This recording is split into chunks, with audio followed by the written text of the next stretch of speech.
Dambusters.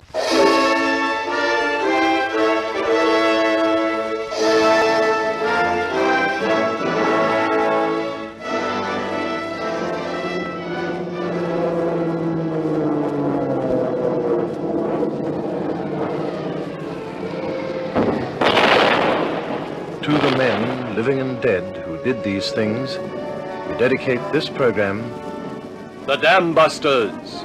presented by the author himself, Paul Brickhill, dramatized by Maurice West, an Australasian radio production.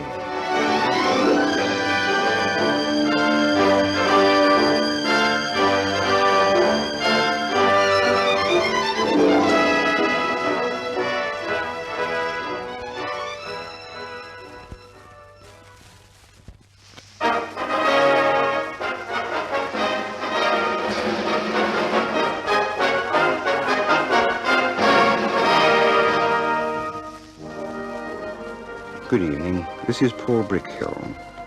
Leonard Cheshire was always a man of ideas, and as I've pointed out before, some of them were quite brilliant. One had been hatching in his mind for some time, and he finally worked it out when Cloud forced the squadron back from Vickers, a huge concrete German rocket store. The minute Cheshire landed his Lancaster, he rushed across to discuss the thought with his flight commanders. Listen, Mac, I've been thinking of an idea. Well, if it's good and gets us home quicker and doesn't leave us dancing around in a box barrage, I could be interested. Otherwise, no. Well, I think it'll help us. What'll help us, Skipper? More leave? Oh, hello, Davy. No, actually, it's a marking idea that I've been working on. New ideas mean new training. I'm too browned off for that. Well, I doubt that this will take that much. Besides, we're not going to get any time for training while these buzz bomb things are still being dropped on London. No, I suppose not. Been reading the papers, they're murderous damn things, aren't they? Yes, Davy. Well, this is the idea. We've found that we did much better marking with a Mosquito than with a Lancaster. The reason? A Mosquito's faster and more maneuverable. Right? Elementary, my dear Skipper. And yet, even with a Mosquito, we're in trouble when there are heavy flak installations. Also quite elementary. So, if we could get an aircraft with the speed of a fighter and the range of a light bomber like the Mossie, we'd have exactly the job we needed. Check? Check again, but where do we get one of the wonderful things? Remember we couldn't even get overload tanks to take us to Munich? Davy, can't you ever forget that one? No, I'm damned if I can. Well, okay. Tell me, Mac, do you know if the Yanks have got anything like the sort of job we need? Oh, I've just been wondering about that, and as a matter of fact... Oh, of course. Why didn't I think of it? The P-38 or a Mustang, for that matter. The American fighters have got the range you want. Mac, I think you've hit it. Oh, the next question is, how do we get one? Yeah, through AOC, through Bomber Command, through Air Ministry to the appropriate American authority. The war will be over before you get one, Skipper. Well, at least it's worth it. Excuse me. Sure. Cheshire speaking. Oh, it's you, sir. Yes. What's that? Tonight? Yes, sir. Very good, sir. All right, sir, I'll wait for it. Oh, by the way, sir, I'll send you a note on this in the morning, but I'd like you to get it moving today, if possible. I want to get hold of an American P-38 or a Mustang. Yes, that's right, sir. A new idea for fast, low, accurate marking. All right, sir. Oh, good. Yes, I'd appreciate that. Yes, sir. Fine. Goodbye, sir. Well, what gives now, Skipper? We're going out again tonight. Ah. Where to this time, sir? Another smack at the rocket installations on the French coast.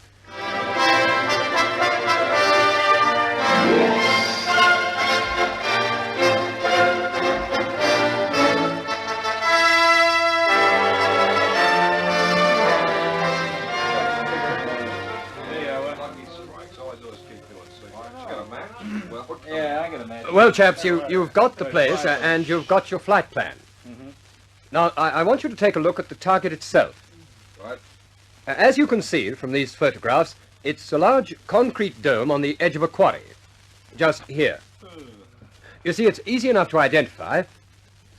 Now, this dome, we believe, houses rocket stores and firing installations. Skipper, how thick is it? Intelligence says it's about 20 feet thick, maybe more. And now, look at this photograph.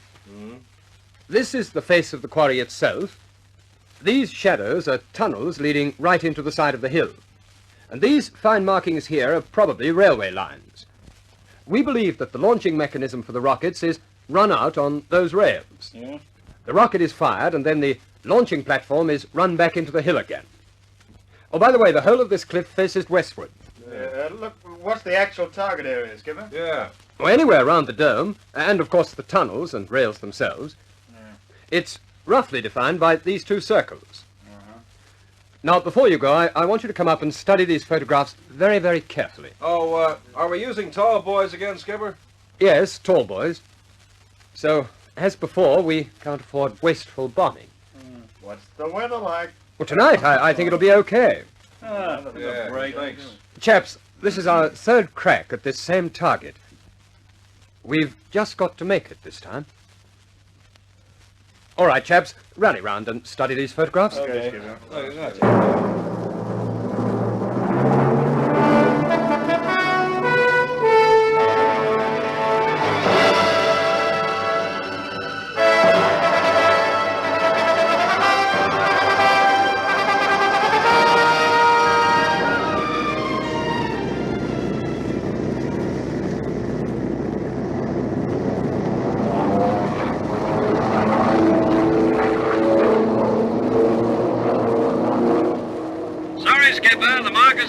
I can't release them.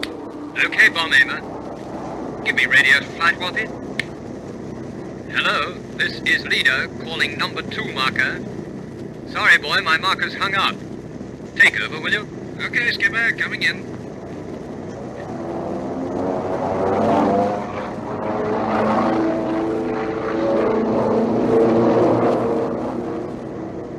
Captain to bomb aimer. This flak's getting nasty.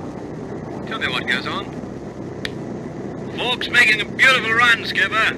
Lovely, steady approach. Marker's gone. Now bang on, Skipper. Bang on target. This is Eder. This is Eder calling all aircraft. Marker's done. Come in and bomb as ordered. Over. Captain to crew. I'll try and draw some of this flak. Tell me what gives.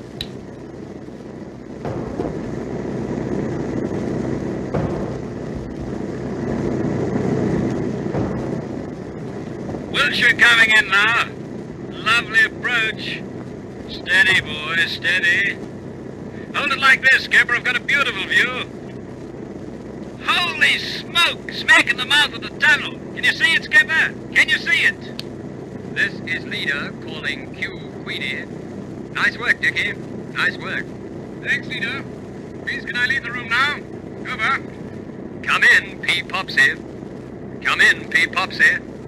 Captain to crew. Watch him for me. Watch him. He's leveling now, Skipper. Hell of a lot of flak. They're right on him, Skipper. Hell, he's hit. Port wing. He's blazing, Skipper, blazing. Going into a dive. Bail out, P. Popsy. Bail out, for God's sake.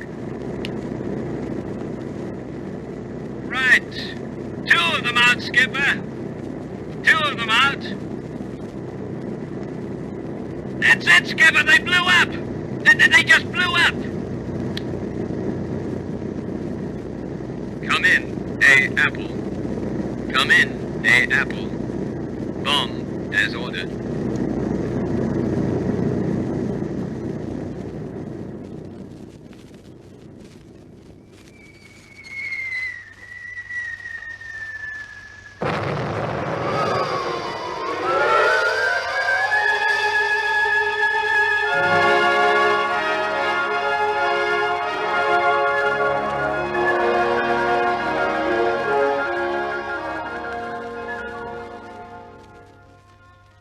Yes, sir, that's right. Oh, very successful. Hits were registered all around the target area and right in the mouths of the tunnels. No, sir, we lost one crew, Edwards. They were hit in the wing, caught fire, then blew up when they hit the ground. Yes, sir. Very bad luck. It's our first casualty in weeks. Yes, I'd like to see the recce photographs as soon as they come in. By the way, sir, any luck with the Mustang? Oh. Oh, I see. Look here, sir. If we wait for the ministry, we'll get nowhere fast. Have you any objections if I approach the Americans direct? Good. Good. Thank you very much, sir. Yes, I like that way of doing business.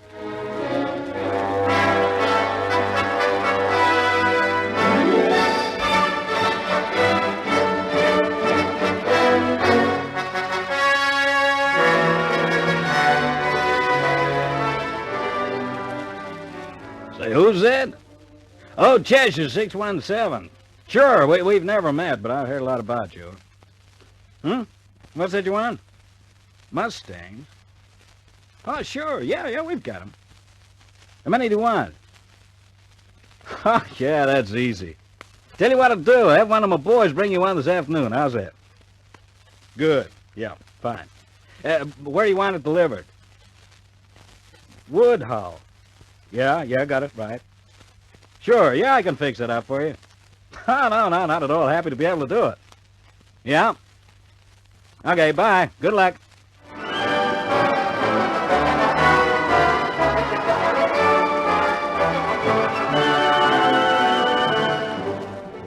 We've got it, Mac. We've got it. We got what, Skipper? Our Mustang. It's coming over this afternoon. Well, I take off my hat to you, Skipper. I didn't think you'd get one of those in a month of Sunday. Oh, just a minute, Mac.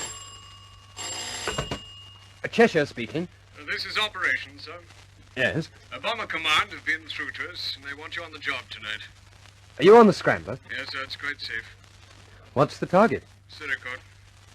Another rocket, sir? That's right, sir. What time do we take off? 1500, sir. Blazes. All right, we'll be ready. I'll be across to see you in about an hour. Have all the stuff ready for me? Very good, sir. More work, Skipper? Oh, yes, 1500 this afternoon. It's a damn nuisance, though. I'll have to get on to the Yanks again and have the Mustang delivered before lunch. I'll need a little time to get used to it. You mean to say you're going to use the Mustang on this operation? Yes, that's right, Mac.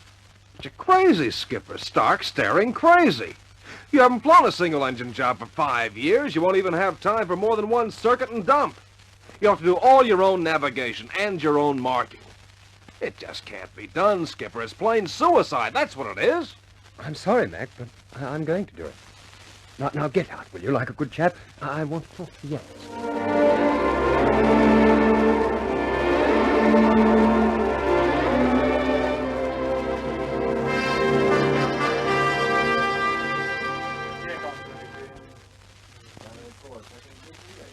Any word yet from Cheshire? No, not yet, sir. Should be through any minute now. I say, do you know he took off in the Mustang? After only an hour's practice flight? Yes, I know. I wonder what's going to happen when Cochrane hears about it. Well, I think that'll depend on whether he gets back alive or not. Talk about a crazy man. Oh, he's coming through now, sir. You'll read it to me. Lovely visit. Coming home. Well, he's made it. The crazy fool's made it. Now all he's got to do is land the damn thing.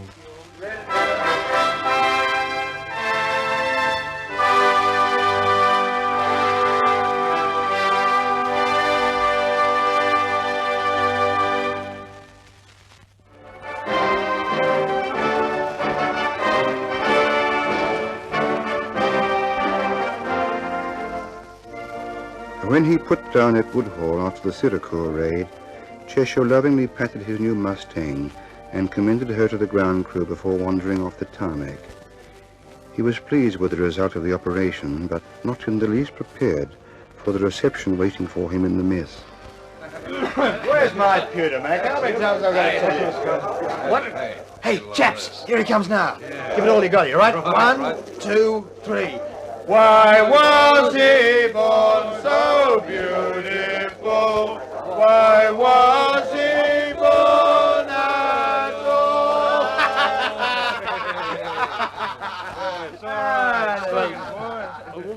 What's all the fuss about? Listen to him. Well, what's all the fuss about? He says, cause be damned. Yeah. You ever hear about the guy who flew a Mustang by dead reckoning? Blazes, well, there was nothing in it. After the first half hour, that is. I hear you made a beautiful land. That's him, Shannon, that's him. That part of it, I don't remember. Oh, he doesn't remember. Hey, you know, Skip, there's a motion before the mess that you be promoted Pin-Up Boy of the Year. Yeah. Well, I wish you'd cut out this damn nonsense and buy me a beer. A beer for the gentlemen, chaps. Beer for the gentlemen. You buy it. Tinker, tailor, soldier, sailor, bomb aimer, navigator, gunner, wireless operator, skipper!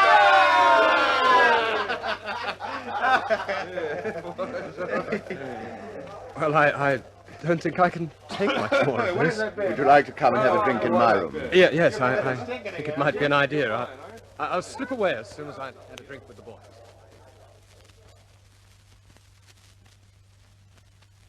Good health. Oh, good health. By the way, Cochrane wants you to telephone him in the morning. Oh, does he? I suppose he's heard about tonight's little business, too. You didn't expect him not to, did you? Well, I did think there might be a little delay. He was hopping mad when he heard you taken off. Then, when he got the news you were back safely, he he just chuckled and said he'd deal with you later. Oh, good. Well, I'm glad he didn't want to talk to me tonight. I'm tired. Do you know how many raids you've done? Oh, at rough count, I'd say about 90. I've made an exact count, old boy. It's 98. As many as that? Oh, I wouldn't have thought so. At the ruling casualty rate, which is 25%, you're living strictly on borrowed time. Well, I hadn't thought of it that way. It's just as well, perhaps. Statistically, you should have been killed 4 times. Well, I've been lucky. That's right. You've been lucky. How long do you think your luck will hold? Hey, what are you driving at? You are tired, aren't you? Well, I suppose I am. After a while, you don't feel anything. You just keep going, more or less, automatically. Having any trouble with your eyes? No. Why? Nothing. Nothing. I just thought they looked a bit bloodshot, that's all.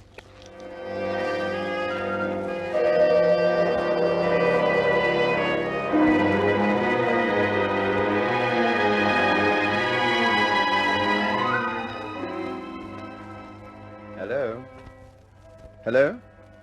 Oh, this is Pollen, Intelligence Officer, Woodhall Spa. I'd like to speak to Air Vice Marshal Cochrane, please. Yes, I'll hold on. Oh, hello, sir. This is Pollen. Yes, thanks very much, yes, sir. I had a word with Cheshire, as you suggested. No, I didn't say anything about that, sir. He's taken an awful beating, you know. Yes, that's what I was going to say. I think if he goes on much longer, we just won't have him, sir. Yeah, he's got the danger signs, too. Sort of permanent twitching in the right eye. Oh, no, he's not conscious of it himself, sir, but it is there. Yes, I agree. Oh, yes, I know, sir, but don't keep him at it too long. Yes, sir. I'll watch him. Come in. Oh, it's you, Cheshire, old man. I didn't expect you over so soon. Shut the door and pull up a chair.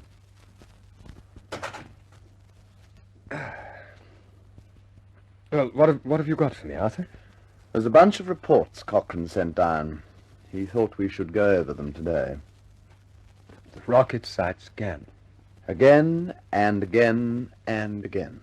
If this damn weather would only change, we could do something about them. But with this North Sea cloud, we haven't a tinker's chance in hell. Cabinet's very worried about it. The position summed up is this. These buzz bomb things are falling on London every day and every night. Hail, rain or shine, they still come over. They're falling on the invasion ports, too. They're doing a terrific amount of damage, and even greater damage to the morale of the people, because they know that we haven't got an answer to them. Oh, why can't the ground forces do something about them? After all, they've got a foothold in France. I know, but they're locked in the bridgehead, and even if they did break out, they've still got to cross the Seine to reach the rocket sites. Which puts it right back into our lap. Right back into our lap. That's right. Arthur, we can't do anything more. We honestly can't. You know the way it's been. The boys are up every morning at 4. At 5 o'clock they're briefed and ready to take off. Then they stand by and stand by and stand by till nightfall. Then they're up at 4 the next morning and still waiting. Even when they have taken off, they've been forced back. It's heartbreaking, Arthur. It's heartbreaking. Yes, I know that, oh boy. It is. It's the old thing. General bad weather. It's an old gag, but he beats the lot of us. Anyway, I think you better take a look at this. Oh, right. What is it? It's the latest and most important intelligence report. Our agents have discovered that a large percentage of these rockets and buzz bombs are stored at a place called Creil. Creil? Just outside Paris. Mm-hmm. There's a huge cave there, partly natural, partly man-made. Runs deep under a chalk hill, 25 to 35 feet down.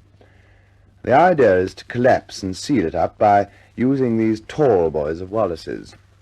Fortunately, we've got photographs of it and should be a fairly easy target to identify. Oh, that's one advantage anyway. Is it heavily defended? Not very. Germans obviously had to choose between secrecy and defense. And they chose secrecy. For that reason, it's fairly lightly defended. Now take a look at the layout. Mm-hmm. You see, you take your final bearing from this church spire here. Sure. At which moment you should be...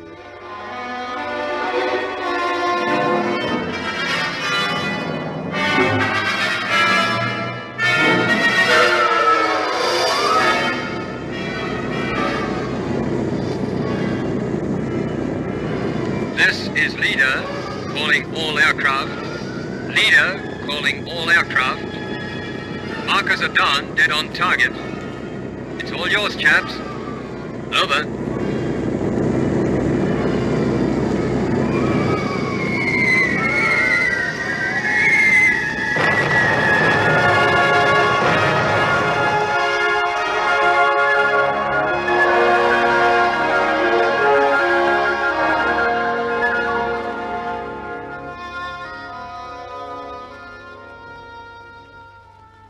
That makes 99 for you, old boy. Look here, let's not start counting them, Arthur. I might start to get worried myself. Sorry. Okay. By Jove, that was a beautiful marking job. Oh, that's the Mustang, not me. I'm going to suggest, Cochrane, that he get a few more. Then we could... Arthur, what are you grinning at? Nothing. Nothing. I can't help grinning at you. I've got another job for you. Well, what is it this time? You see this place here? Mimoyek. Mimoyek. Yes. Odd name, isn't it? Yes. What's there? Well, to tell you the truth, we don't know for certain. All we do know is that there's a set of big concrete emplacements grouped together. There's some suspicion that they may be those giant guns we've heard about. Yes, sir, you've heard about them too. Yes, yes. But we can't prove that, of course, because they're not even in use yet. Anyway, Mimoyek, that's your target for tomorrow.